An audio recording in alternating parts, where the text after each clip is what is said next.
जय आदिवासी। माई कवितेचं नाव कवाच कोणाल कमी समजवाचा नसतो। कवाच कोणाल कमी समजवाचा नसतो, कारण हरेक जण आपली जीवनाचा हिरो असतो।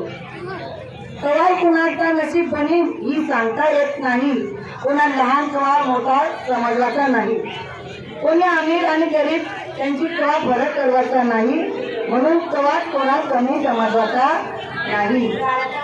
पैशाच्या जोरावर कवा पाळी भरवायचा नसतो, माणसाला माणुसकीतून जगवायचा असतो, म्हणून कोणावर अडकवायचा नसतो, म्हणून कवा कोणा कमी समजवायचा नसतो। जिंदगीत मरणानंतर काहीच सांगता येत नसतो, जिंदगीत हर एक माणसाचा हिसाब किताब खालत होत असतो, म्हणून कवा कोणाला कमी समजायचा नसतो। माणसाला जिंदगी बरी मुश्किल भेटली हो, त्यात काहीतरी करी दिखावायचा असतो, त्यानंतर माणसाची जिंदगी सफल बनते, म्हणून कोणाला कमी समजायचा नसतो। ही या गावातली रज्जात नामदार कवी APS साहेब यांची मोठी लेखन आणि या गावाचा माझ्या माहेर आणि मला फार आनंद झाला की आज माझ्या माहेरात दोन शब्द बोला आणि मला आमंत्रित केला, त्याबद्दल बी मी धन्यवाद मानतात। आणि मला माझी कविता सादर करा, मला तुम्हाला सांगला त्याबद्दल आनंदी आहे। माझ्या या कवी संमेलन मी कवित्री आहे नाट्य समाजातली, माझ्या नवी दिल्ली साहित्यिक अकॅडमी तर्फे देखील सत्कार झालेला आहे 12 मार्च रोजी।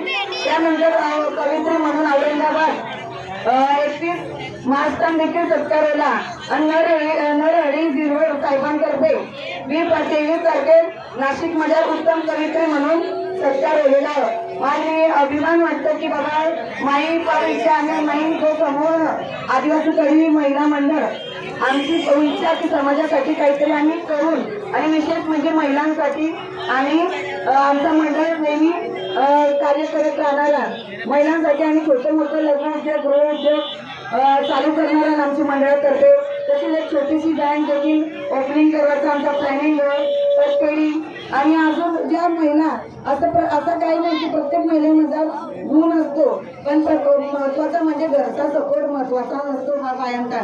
जेव्हा घरातल्या माणसं बाई पुढे करते तेव्हाच आपल्या बाया पुढे जाते, नाही तर म्हणते तुम्ही पुढे जायचं काय करते मग असं मी अशी म्हणतात प्रत्येक बाई मध्ये ऍक्टिव्हिटी क्रिएटिव्हिटी ते काही बी करू शकतं। आज माई फॅमिलीचा माई सासरची लोकांचा माई नवराचा किंवा माई माहेरची लोकांचा माई मंडळाची बायांचा मला